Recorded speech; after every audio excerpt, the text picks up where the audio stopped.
ఆ దర్శనం జరుగుతుంది. కొంచెం సేపటికి అట్లా చూస్తూ ఉంటే యెహోవా దేవుని బొమ్మ ఆకారం ఆకాశంలో వచ్చి నిలబడింది. అంటే మనం కూడా అంతకుముందు ప్రార్థనకి వెళ్తాం కాబట్టి మనకు అర్థమవుతుంది దర్శనం. కొద్దిగా వెళ్తూ ఉంటాం కదా, అంటే ఎంత డెప్త్గా లేకపోయినా నామకార్థంగానైనా అప్పుడప్పుడు పోతూ ఉంటాం కదా, మనకి అర్థం అవుతాయి. వచ్చిన తర్వాత ఆ ఆకారం వచ్చిన తర్వాత ఆ ఆకారం వచ్చిన స్థలంలో నుంచి కొంచెం ఇటు కదిలింది. ఇటు కదిలిన తర్వాత అది వచ్చిన స్థలంలో ఆ బొమ్మ ఆకారం యెహోవా దేవుని ఆకారం.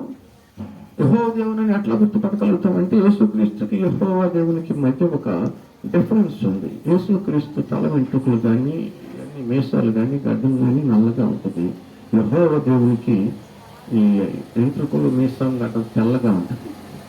అది డిఫరెన్స్ అని మనం తెలుసుకోగలుగుతాం.